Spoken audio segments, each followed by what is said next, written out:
আমি বাংলার প্রত্যেকটা গণতন্ত্রপ্রেমী মানুষকে ধন্যবাদ জানাই। সাথে সাথে ধন্যবাদ জানাই রাজ্যের তৃতীয়বার যিনি মুখ্যমন্ত্রী হয়েছেন মমতা ব্যানার্জিকে। মানুষের রায়কে ধন্যবাদ জানিয়ে মানুষ তেনাকে পছন্দ করেছেন। অতএব আমরা চেয়েছিলাম যে এমন একটা বাংলা, যে বাংলায় শিক্ষা, স্বাস্থ্য, কর্মসংস্থান, মানুষ হয়তো আমাদের উপরে বিশ্বাস না করে মমতা ব্যানার্জির উপর বিশ্বাস রেখেছেন, আস্থা রেখেছেন। তাই মানুষের বিশ্বাসকে আমরা ধন্যবাদ জানাই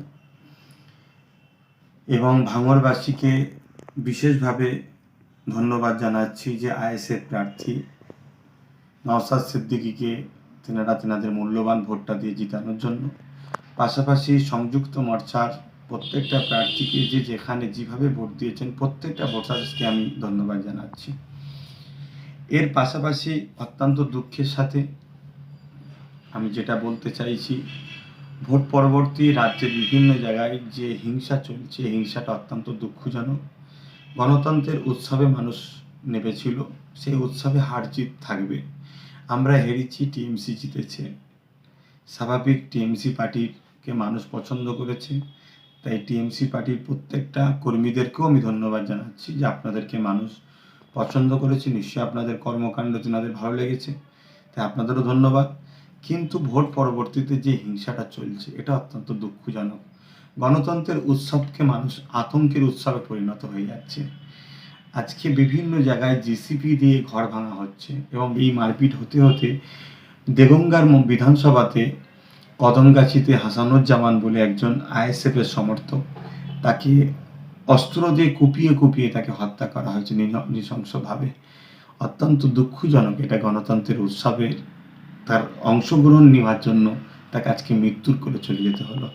পাশাপাশি ভাঙড়ে নারায়ণপুর অঞ্চলে গাজী হাকিবুল মৃত্যুর সঙ্গে লড়ছে এই গণতন্ত্রের উৎসবে সে অংশগ্রহণ করেছিল বলে।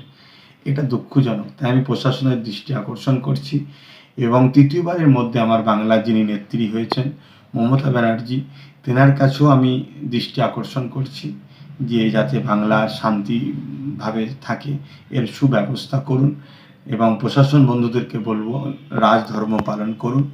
পাশাপাশি এই দুঃখ সময়, যে সময়তে একদিকে যেমন টিএমসি বন্ধুরা তেনারা আজকে জিতেছেন, আনন্দের বিষয়, অবশ্যই তেনাদের আনন্দকে আমি সাধুবাদ জানাচ্ছি।